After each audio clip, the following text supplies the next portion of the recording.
Bismillahirrahmanirrahim. Assalamualaikum warahmatullahi wabarakatuh. Apa kabar sahabat Unirifa, sahabat Bamtri, dan sahabat Julius? Alhamdulillahirabbil alamin arsala rasulahu bil huda wa dinil haq liyudhhirahu 'ala dini kulli walau karihal kafirun walau karihal munafiqun la nabiyya ba'da ma ba'du.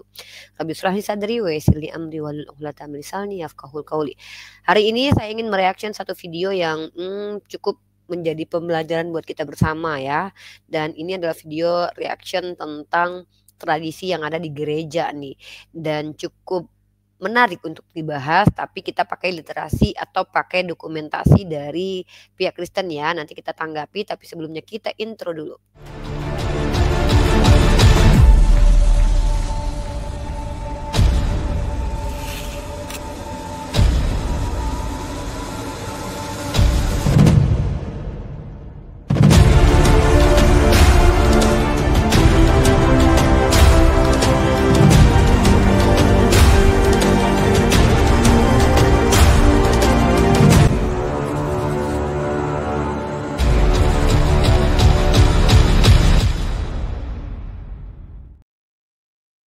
Oke, seperti biasa saya akan mencoba menanggapi dan memberikan sudut pandang teologis, filosofi, ataupun sudut pandang pribadi, baik itu opini atau bukan.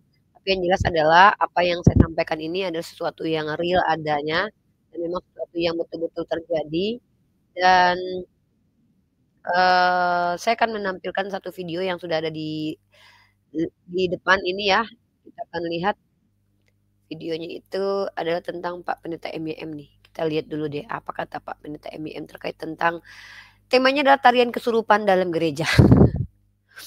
Saya bingung ya, padahal ini pendeta sendiri loh ya. Pak MYM ini kan seorang pendeta ya, tapi dia katakan bahwa tarian kesurupan dalam gereja. Maksudnya gimana nih? Di gereja kok bisa kesurupan ya? Bukankah seharusnya di gereja itu kepenuhan Roh Kudus, ada Tuhan di dalam gereja? Kenapa justru kesurupannya di gereja? Ini agak sedikit aneh. Mari kita dengarkan pendapat dari pendeta MYM terkait tarian kesurupan dalam gereja. Saudara, selamat berjumpa kembali dengan saya Pendeta MYM dalam acara live streaming, dan khusus malam hari ini saya akan membahas tentang fenomena kacau di dalam gereja-gereja, terutama dalam aliran karismatik, di mana tari-tarian yang liar itu dipertunjukkan ya. Ini jelas karismatik yang ekstrim. Jadi saya selalu berbicara karismatik ekstrim, karismatik yang mengajarkan teologi kemakmuran ya. Yang baik-baik lalu tersinggung dengan apa yang saya jelaskan ini. Nah, itu satu kesalahan sendiri ya. Karena kalau karismatik itu baik dan Pentakosta itu baik, tentu tidak masuk di dalam kritikan-kritikan saya. Nah, malam hari ini kita akan membahas dua hal sih sebetulnya ya. Yang pertama-tama mengenai tari-tarian yang sangat liar yang saya lihat di YouTube, yang sebetulnya itu benar-benar menunjukkan satu kerasukan atau kesurupan setan. Waduh. Dan setelah saya menunjuk di sini Pak Pendeta MYM ini orangnya terang-terangan ya. Dia bilang ada kesurupan setan di dalam gereja. Wah, ini dia kenapa si orang banyak punya mualaf tuh karena ini teman-teman. Bingung bedain mana yang Roh Kudus beneran, mana yang kesurupan gitu loh. Tapi kita dengarkan dulu pendapat Pak Pendeta MYM sebelum kita mereaction. Dengarkan sampai ini dulu ya, berapa menit ya. Coba kita dengarkan dulu nih. Tunjukkan video itu nanti, saya akan sedikit memberikan tanggapan. Dan setelah itu saya masuk kepada pokok yang kedua, yaitu membahas tentang apa yang sering dipakai oleh orang-orang karismatik untuk mendukung mereka menari-nari dalam kebaktian.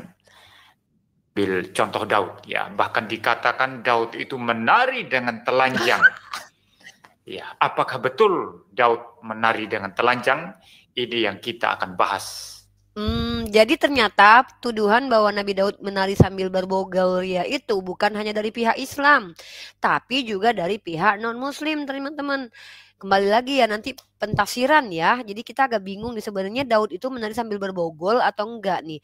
Karena kalau memang sambil berbogol dan ternyata mereka menari di gereja karena memang mengikuti Daud, harusnya kan ikuti Daud tuh tanpa busana tuh. Yuk kita dengarkan dulu dari Pak Pendeta MYM lagi. Dalam poin yang kedua. Nah, saya akan mengecek audio dulu, saudara. Saudara yang menonton, kalau audionya bagus, silakan tulis-tulis di live chat ya, biar saya bisa melihatnya. Kalau enggak, saya akan mendengarkan sendiri. Bagus atau tidak ya? Nah, ini kayaknya bagus ya. Oh, bagus, Pak. Ya, ini bagus, ini bagus. Cuman, saudara, sebetulnya saya cari mikrofon yang wireless ya. Wireless itu jauh lebih stabil saya kira ya, karena tidak mungkin di dalam pertunjukan musik rock ya. Saudara ingat musik metal ya, pemain gitar atau mungkin pemain bass ya, atau mungkin saudara. Jadi apa yang ditunjukkan dalam musik-musik cadas semacam itu kemudian kita lanjut lagi ya, kita kelamaan. Jadi rupa-rupanya orang Islam pun tahu kalau ini satu kerusakan, satu kegilaan dalam gereja. Bahkan dia sempat berkata tadi ini yang punya channel apa? Kesurupan Roh Kudus atau apa ya? Coba kita dengar ulang ya saudara ya. Masa kesurupan Roh Kudus? Kalau Roh Kudus ya enggak kesurupan ya, tapi namanya orang nggak ngerti kekristenan ya. Ya, orang-orang karismatik semacam ini kan mengklaim itu dari Roh Kudus begitu ya. Jadi orang luar melihat, orang Kristen kesurupan Roh Kudus begitu. Ini kacau sekali saudara ya. Saudara lihat lagi ya, mungkin saya putar lagi.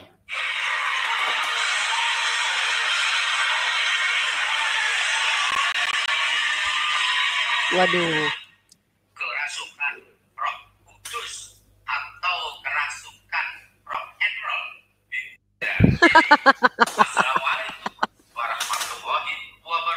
Ya, saudara dengar ya. Ada Assalamualaikum warahmatullahi wabarakatuh. Ini orang Islam, ini saudara yang mengunggah ini ya. Orang Islam dong. Ya, dia bilang kerasukan Roh Kudus atau kerasukan rock and roll katanya. Jadi saudara, ini bukan pekerjaan Roh Kudus. Oh. Roh Kudus tidak mungkin bekerja seperti itu. Dengar teman-teman ya, Pak MYM katakan itu bukan kerjaan Roh Kudus. Berarti tidak semua gereja itu isinya Roh Kudus. Dan cara membedakannya tuh gimana gitu. Karena gimana ya, pendetanya sendiri tuh nggak percaya dengan apa yang terjadi lah. Apalagi kita yang di luar Kristen ya kan. Jadi wajar sama ini kita memang membedakan mana benar mana tidak itu dengan cara ilmiah, bukan dengan cara kayak pura-pura kesurupan atau menari-nari begitu ya kan.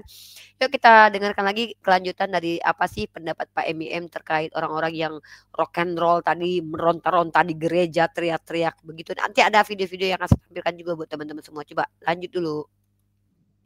Ini liar sekali, ini gila sekali ya. Ini bukan pekerjaan Tuhan. Jelas ini pekerjaan setan. Waduh. Jelas ini pekerjaan setan. Waduh.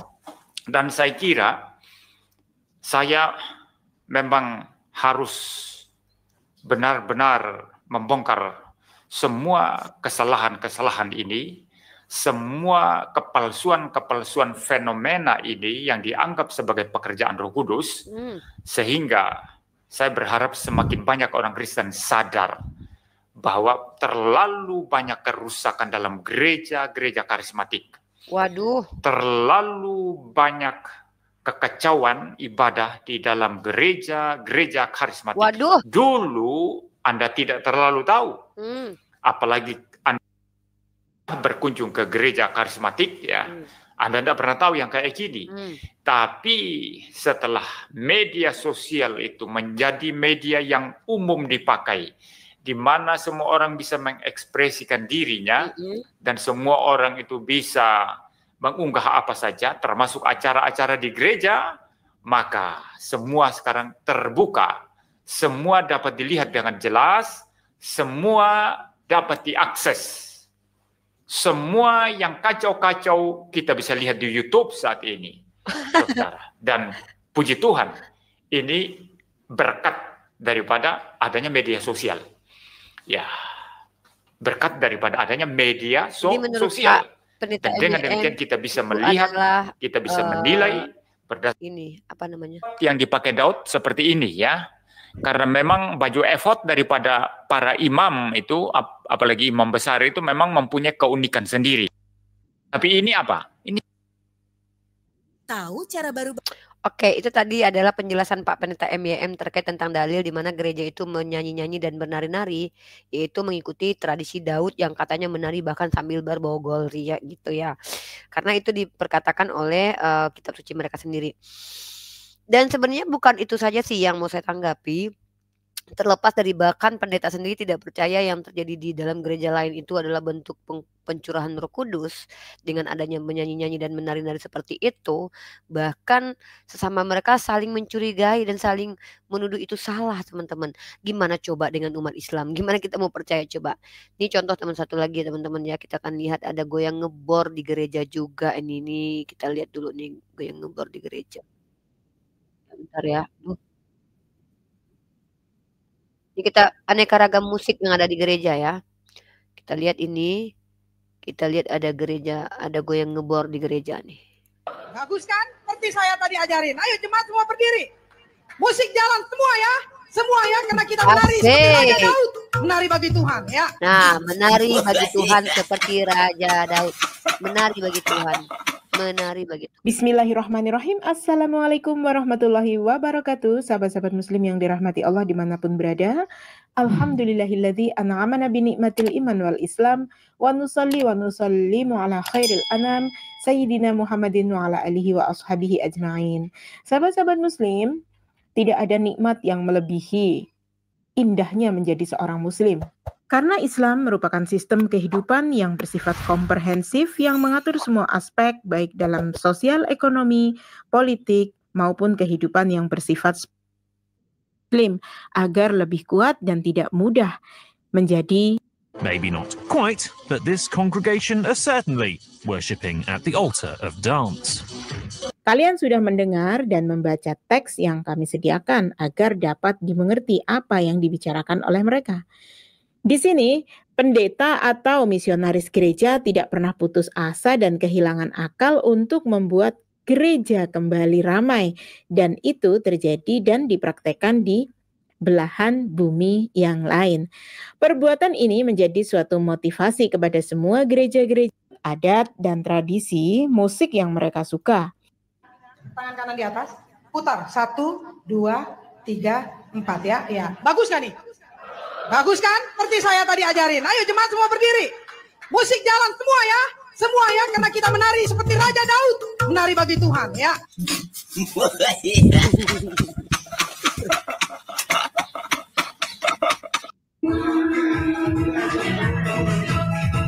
Waduh. Itu lagu Keong Racun atau lagu apa tuh? Ayo goyang dumang. Wah, ingat saya. Itu lagu Dumang Goyang. Goyang Dumang ya, Keong Racun ya. Waduh, keren banget di gereja udah ada kayak gitu ya. Waduh, udah deh, pusing saya lihatnya. Saya kehabisan kata-kata sih sebenarnya. Saya nggak mau banyak mengomentari ya, tapi saya mau memperlihat. Ya saya mau cek video aja tuh. Nih gimana nih kalau ini? Kalau ini gimana dong ini? Ini apa ini? Kalau ini apa? Ayo, aku mau cek juga nih. Kalau ini apa yang terjadi di sini? Waduh.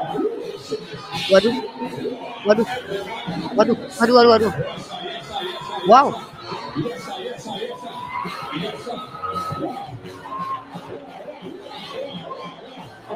Itu kalau kayak begitu di mana? Maksudnya apa sih manfaatnya Roh Kudus jadi begitu? Mas, aduh, bingung saya. Enggak, jujur saya. Astagfirullahaladzim. Saya kehabisan kata-kata sebenarnya. Saya orangnya kan paling banyak bicara tuh. dan senang berbicara. Tapi untuk kali ini tuh saya kehabisan kata-kata ngelihat video-video seperti ini. Udah lama saya memperhatikan gitu kan kalau teman-teman Kristen itu di gerejanya tuh terbiasa seperti itu. Nah, teman-teman, hari ini tuh saya juga mau berbagi cerita terkait tentang salah satu teman kita yang sudah mualaf bernama Yoga. Dan ini ada kaitannya dengan video-video yang saya tampilkan itu, di mana ternyata Yoga itu adalah seorang yang tadinya masuk ke Komal hanya untuk berdebat dengan saya, tapi alhamdulillah pagi masuk Komal, malamnya dia mualaf. Tapi sebelum saya lanjut ke cerita Yoga tadi, saya mau kita ke video ini dulu nih. Masih penasaran, saya ingin memperlihatkan teman-teman video-video yang menegangkan ini ya. Apa ini? Oh, oh oke oke oke oke. Ini ada lagi. Kita non musik ya, non musik. Kita lihat gambarnya aja. Oke. Oke, ini genre musiknya genre yang country ya, bukan kalau tadi itu kan ada dangdut, ada genre musik, ada dangdut, rock and roll, musik, apalagi ya, country gitu ya, tergantung selera musiknya masing-masing lah kira-kira ya. Oke, saya mau fokus di salah satu kejadian 2 hari ini ya, tadi malam sih kejadiannya, yaitu tentang mualafnya seorang anak muda yang sangat polos banget dan membuat saya menangis, terseduh-seduh ya. Satu hari ini tuh mengingatkan saya kepada mualafnya Jericho Huang zaman dulu ya, sekitar 2 tahun atau 3 tahun lalu Jericho Huang. Nah, di sini dimulai dari si Yoga ini masuk ke Komal, dia berdiskusi dan di situ sangat lucu sekali dan saya ingin membagikan pengalaman yang tak terlupakan ini kepada teman-teman dan tadi pun ada pengalaman yang cukup menegangkan tadi ya. Di sini saya tunjukkan judulnya adalah video itu judulnya Uniriva versus Bu Elvi karena ada 2 orang Kristen yang naik tadi kemarin ya. Bisa tunjukin. Nih, saya angkat videonya. Saya nggak itu apa kaitannya dengan video yang saya tampilkan tadi saya tunjukkan? Ketik persis ini, Bu. Nih ketik. Udah?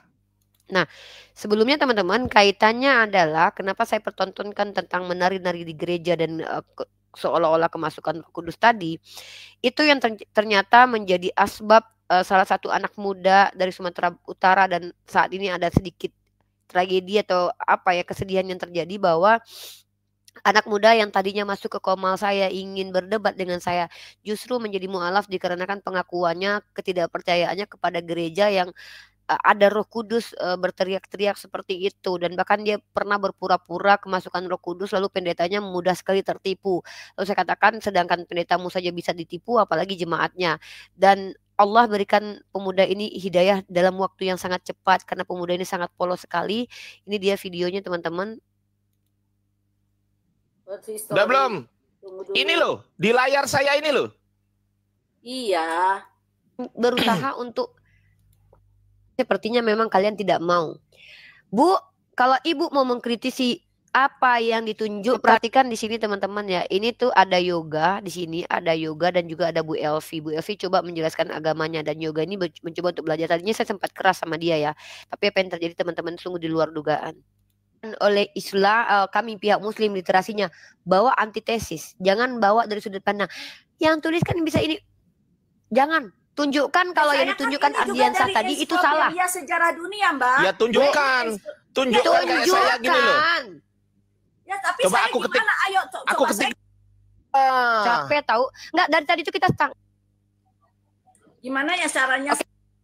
Sorry. Gimi dulu. Aduh. Lalu mereka bertemu dengan orang-orang Mesir. Orang Mesir itu sudah lebih dulu belajar Ardiansah belajar. Nah, sekarang Anda sebagai orang Kristen kalian dengan panggilan tidak menggunakan bahasa Rasul. Kami apa? Bang Ardiansah, saya pikir kamu termasuk orang yang ikut. Kami ini belajar ini kami menganalisa, kami menggali, mengeksplor. Kami searchingnya itu bukan cuma Google, kami juga baca beberapa buku. Saya punya buku pemahaman Alkitab ya walaupun dipakai kata Alkitab di situ ya, surat-surat Yohanes dan surat-surat Yudas. Di situ yang menulis siapa buku itu, Bu? Itu yang ditulis sama William Barclay. Siapa William Barclay? Salah satu teolog di Inggris yang bahkan terkenal sekali dan diberi penghargaan oleh Ratu Elizabeth. Bukan kaleng-kaleng, Bu, siapa yang buku-buku yang kami baca. Ya, itu benar, Elvi, benar bahkan itu. Artinya apa? Kenapa? Kami di sini bukan karena kami Islam, kami benci kalian Kristen, bukan. Kami di sini ingin sama-sama tidak merusak peradaban kita. Jangan rusak peradaban ini, Bu. Dengan Ini cara apa? tentang bahasa, Melemparkan. tentang bahasa tolong ya saya bicara dulu tentang bahasa. Siap. Ada ajaran di Kristen itu bahasa Roh Kudus. Tidak bisa itu Elvi.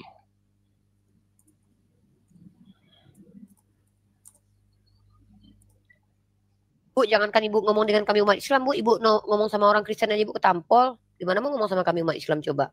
Ibu sama sesama Kristen aja nggak sepakat.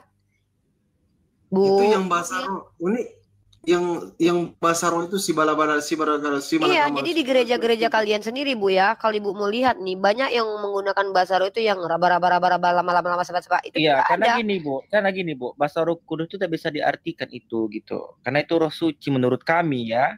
Jadi tidak bisa diartikan itu. Saya tuh sedih sebenarnya. Enggak, saya tuh kenapa sedih banget ya. Maka saya chat Pandi tadi. Pandi, saya kasihan sama Ibu Elvi. Kenapa? Pertama Ibu perempuan. Tiba-tiba Ibu membawa doktrin dari lahir yang sudah akut. Terus hadir di ruang publik. Bicara di ruang publik dengan nama asli begitu ya. Saya khawatir Ibu jadi olok-olokan. Karena ini akan ditonton. Ini kan live di YouTube Bu. Ibu akan hidup. Anak-anak Ibu tadi yang masuk tadi yang umur 17 tahun tadi. 2 tahun, 3 tahun. Kalau dia sudah critical thinkingnya sudah terbangun. Bertemu dengan banyak orang. Baca banyak literasi. Takut saya dia malu. Tapi ya mudah-mudahan jadi hikmah lah. Mudah-mudahan nanti kalian tertawakan kalau kalian seandainya mendapat hidayah suatu saat. Waduh, dulu kami lucu banget ya. Tapi kami dulu katakan bahwa memang ada benarnya juga karena gini ya. Alkitab kami itu kalau kita ambil sejarah tadi setelah Yesus wafat, Yesus meninggal 400 tahun, Paulus lah yang iya ya. Ini, saya kasih kamu informasi lagi Yoga. Kamu Kristen Protestan atau Kristen Katolik? Saya Protestan. Kamu tahu tidak sejarah Protestan itu? Seperti apa? Sejarahnya? Ya, kurang sih.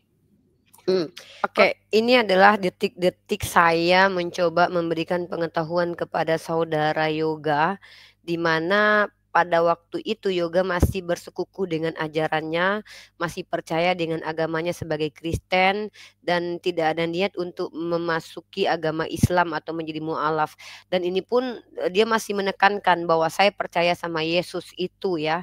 Dan saya juga tidak ada motivasi untuk ngajak dia ke agama Islam karena memang tidak semudah itu masuk ke Islam, karena Islam itu adalah hadiah teman-teman ya. Artinya Allah yang pilih siapa-siapa yang Allah kehendaki. Tentu Allah lebih tahu mana yang betul-betul layak dan tidak menjadi agama Islam.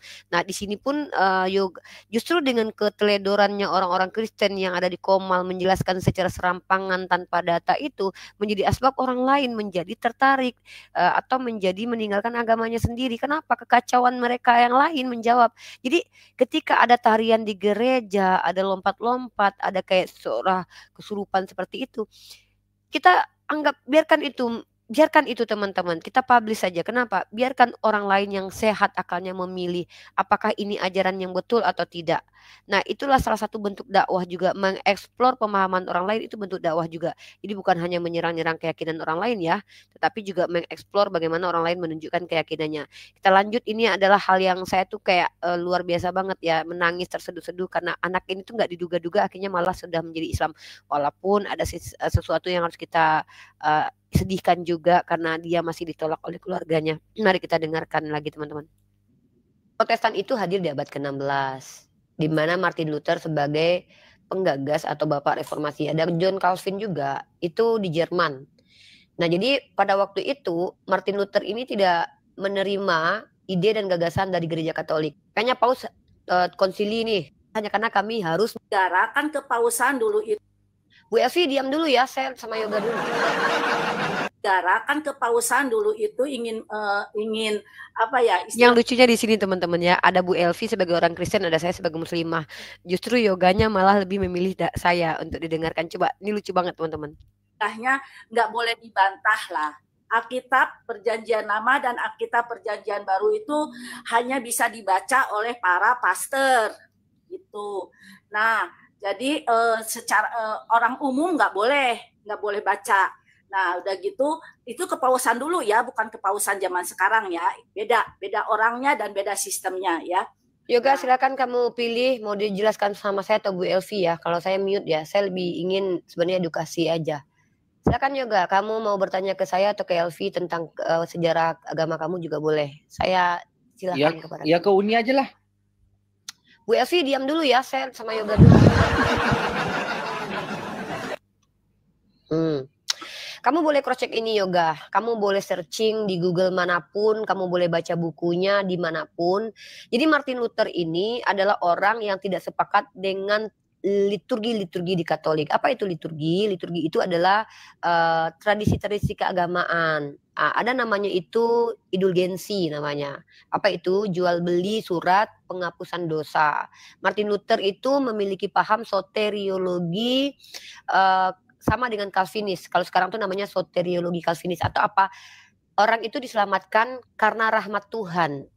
Tuhan yang memilih. Tapi kalau di Katolik, dosa itu bisa diampuni kalau kamu itu ada surat indulgensi itu, pengakuan dosa tuh. Martin Luther tidak sepakat dengan itu. Bahkan gereja-gereja pada waktu itu banyak yang korupsi. Terus, nah, doktrin purgatori namanya. Nah, singkatnya teman-teman, cerita tentang yoga ini berlanjutlah akhirnya dia mendengarkan dengan baik penjelasan saya di Komal. Dan yang lucunya adalah dia itu mengaku tidak percaya dengan Roh Kudus dan orang-orang yang ada di gereja itu kemasukan Roh Kudus gara-gara dia pernah pura-pura kemasukan Roh Kudus, tapi pendetanya malah ketipu. Itu yang membuat saya tuh sampai tertawa terbahak-bahak teman-temannya. Itu saya lupa ada di menit keberapa, ada di video judulnya Bu Elvi dan juga ketampol terus. Nah, dan yang lebih lucunya lagi adalah saya juga tidak menyangka setelah saya dengan si Yoga ini berpisah karena saya juga istirahat teman-teman ya. Akhirnya si Yoga ini malah saya dengarkan dia sudah bersahadat begitu, Masya Allah. Dan tadi sangat disayangkan kakaknya Yoga hadir ke Komal marah-marah ke saya ketika adindanya sudah bersyahadat. Inilah ujian antara untuk Yoga dan ujian untuk saya. Apa itu? Kami sama-sama dimusuhi lah sama keluarganya Yoga. Tentu keluarganya Yoga juga memusuhi saya dan tentu juga Yoga sedang dimusuhi keluarganya. Tapi itulah ujian bagi Yoga dan bagi saya. Kalau saya menyampaikan iman Islam ini berharap disayangi. Jangan kau lawan semua keluargamu, mamamu sakit dekku, kau patuhi mamamu dekku. Tapi masalah keimanan dia, kenapa? Nah gitu dong bicara baik-baik, jangan kayak macam kau sama aku. Kau belum tahu kau siapa aku. Kau pikir aku baik-baik gini kalau nabiku yang meniadakan kenabian beliau? Tidak ada. Oke, ini detik-detik Uni Rifa diserang sama keluarga Yoga, teman-teman. Tapi it's okay, sudah di-clearkan. Artinya saya berharap keluarga Yoga tidak ada yang menyakiti. Yoga juga tidak disakiti keluarganya. Dia bisa diberikan hak untuk berkeyakinan dengan baik dan benar.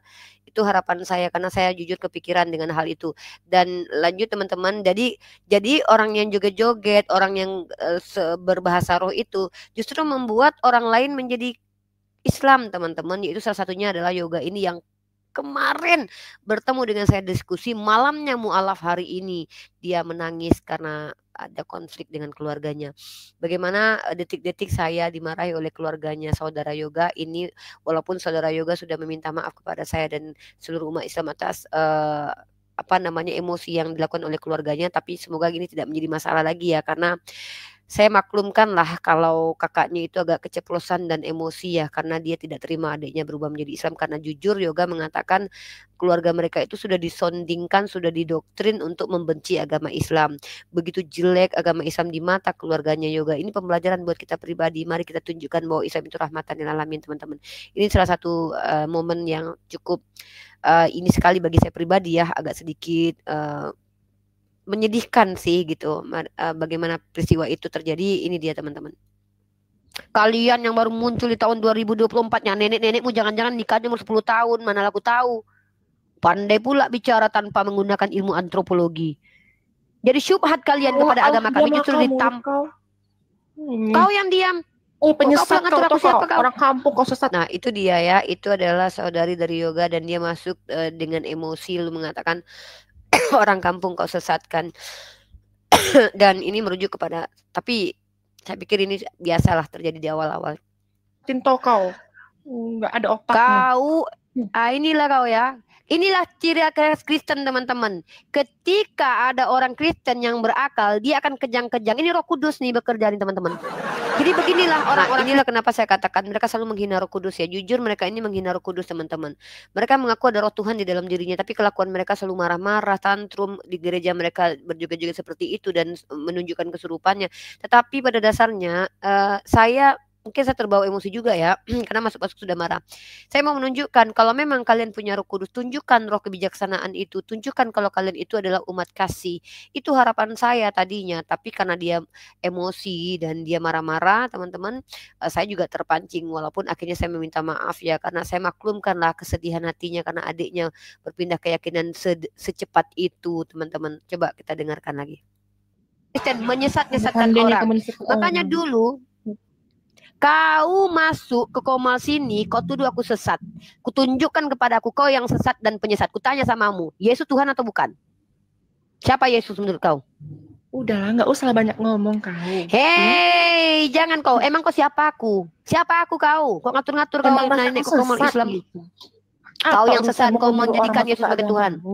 Kan siapa yang nyuruh? Siapa yang kusuruh masuk agamaku? Alah, diam kau. Orang kampung kau boleh kayak gitu. Ini kakaknya ini, aku tengok. Oh, ini kakaknya. Ada pula lah kakaknya ngamuk sama aku kalau adiknya. Apalah kakak ini, lucu kau kak. Adikmu yang milih sendiri, aku pula yang kau marah-marahi. Ada-adanya kau. Nabi mau cabul. Aku suruh. Biadab. Di sini saya mulai terpancing teman-teman karena dia mengatakan Nabi Muhammad CABUL ya. Di sini saya benar-benar marah dan murka sampai dia akhirnya meminta maaf ya. Di sini saya benar-benar marah. Kau perempuan setan ya. Kau tahu nggak Tuhan kau cabul? Kau nggak tahu Tuhan kau ditelanjangi? Aku tunjukkan kau ya. Kau macam-macam kau sama aku. Belum tahu kau siapa aku ya. Ikut tunjukkan Tuhan kau cabul. Kau perempuan di dalam agama mau jadi piala bergilir kau. Kau tengok ini 2 Samuel pasal 12 ayat 7 ya. Aku tunjukkan kau. Oh macam-macam kau sama aku. Kau belum tahu kau siapa aku. Kau pikir aku baik-baik gini? Kalau nabiku yang kau hina aku diam. Tuhan kau terkutuk tahu nggak di Galatia pasal 3:13 tahu kau nggak? Tuhan kau celana dalamnya dikoyak-koyak tahu kau? Tuhan kau yang terkutuk bukan aku. Tuhan kau Galatia pasal 3:13 nih. 2 Samuel pasal 12. Diam situ, diam kau. Enggak mau aku diam. Ini aku ngomong. 2 Samuel pasal 12 nomor 7. Kita lihat teman-teman ya. Inilah jahatnya. Inilah jahatnya keluarga Sioga, teman-teman. Ketika Sioga memeluk agama Islam, dia keluarganya menghujat Nabi Muhammad. Ini maaf ya, aku nggak tahu nih keluarganya atau kakaknya atau siapa. Bukan menghujat ya, cuman gini. Kakak ini bilang Nabi kita cabul. Gitu. Saya tidak pernah mengajak adikmu masuk ke dalam agama Islam. Apa kau? Oke, baca ini 2 Samuel pasal 12 ayat 7. Siapa yang cabul? Telah kuberikan. Oke, karena saya keras dan akhirnya saya report teman-teman di sini dan akhirnya siapa namanya si saudari Sioga ini menurunkan suaranya setelah Fandi memberikan edukasi.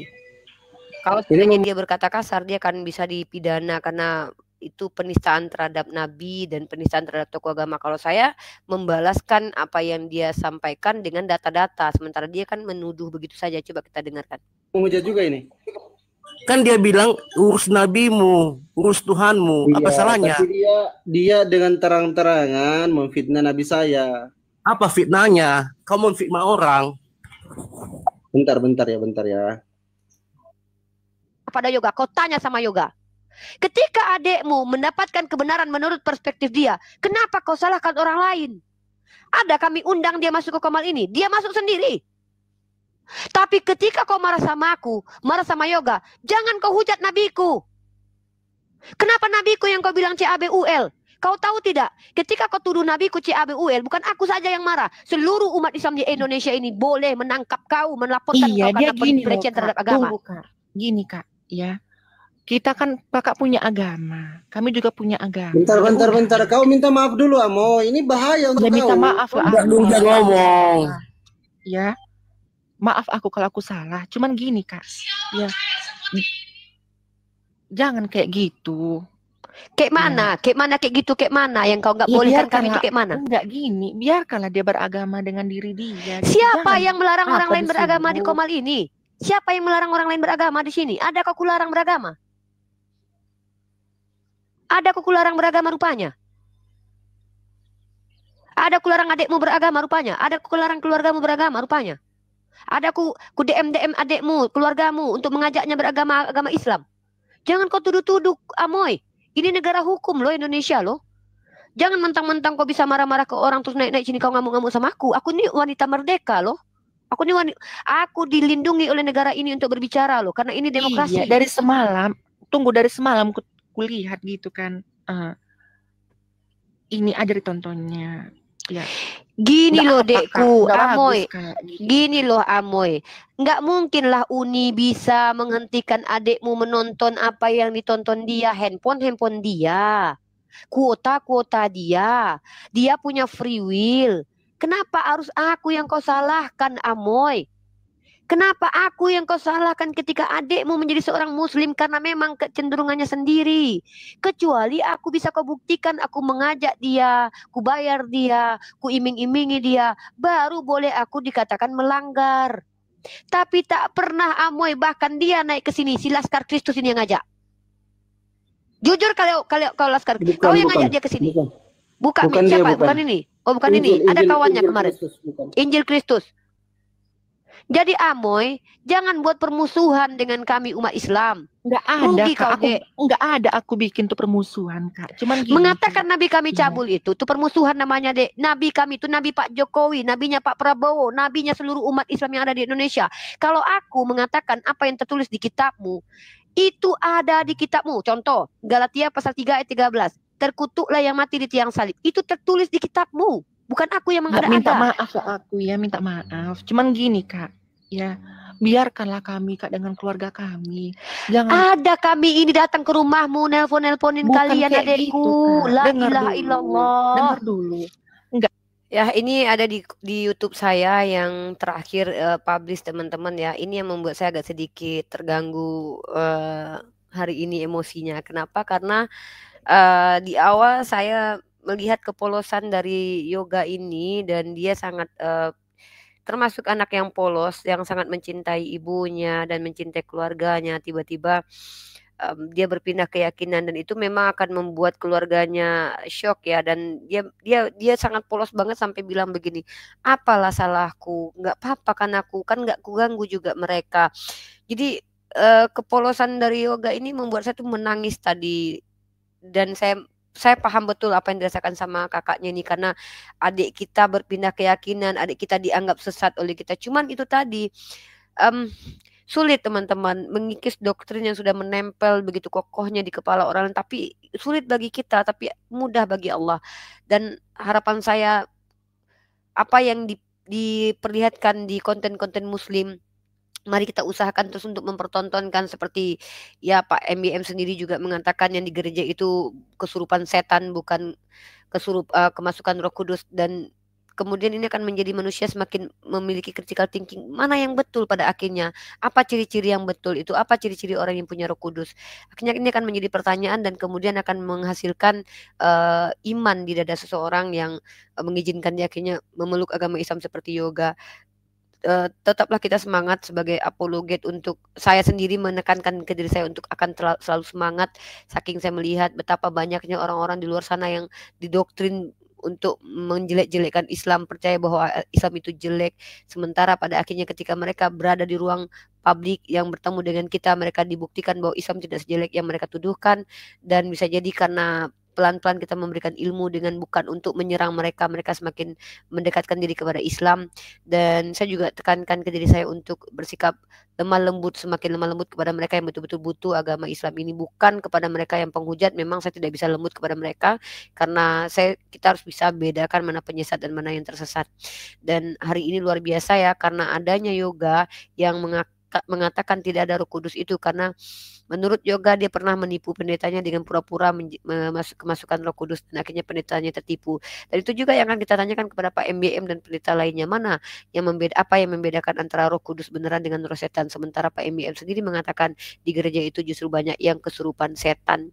Nauzubillah min dzalik. Dan lagi pula teman-teman tahu sendiri ya, karena musik itu juga adalah alat setan untuk menyesatkan manusia. Karena dengan musik orang dilupakan kepada Allah, dibuat seperti narkoba yang kecanduan, pada akhirnya apa? Kehilangan akal sehat, mereka meronta-ronta, mencobek-sobek bajunya, dan mereka tidak lupa kalau mereka adalah manusia. Dalam Islam amalan-amalan soleh tidak membuat manusia menjadi mempermalukan dirinya, justru amalan soleh membuat manusia semakin menghargai dirinya. Begitulah di dalam Islam, konsep keyakinan dalam Islam. Semoga apa yang kita saksikan ini bisa menjadi manfaat. Saya agak sedikit terharu, bukan sedikit tapi banyak banget terharu karena adanya yoga yang tadinya di awal ingin mendebat saya, tiba-tiba kemudian mendapatkan kebenaran di komal saya, kemudian dia menjadi mu'alaf dan akhirnya dia bertentangan dengan keluarganya. Harapan saya adalah semoga orang-orang seperti yoga ini adalah orang-orang yang berhak mendapatkan hidayah. Mereka di kampung-kampungnya, apa yang kita lakukan di YouTube ini tersiarkan sampai ke telinga mereka melalui handphone mereka, dan pada akhirnya mereka dipanggil untuk kembali ke fitrahnya sebagai muslim dan muslimah. Begitu juga dengan mereka yang sedang bermusuhan dengan keluarganya diakibatkan pindah keyakinan, yaitu khusus ke pindah ke Islam. Semoga mereka diberikan kekuatan, diberikan kemudahan untuk tetap berlisan yang sangat santun kepada keluarga, sehingga tidak menjadi asbab mereka putus silaturahim dengan keluarga. Karena dalam surah Al-Mumtahanah tidak dilarang berbuat baik kepada mereka yang tidak menyerang kita. Mungkin itu saja yang bisa saya sampaikan. Wabillahi taufiq wal hidayah. Assalamualaikum warahmatullahi wabarakatuh.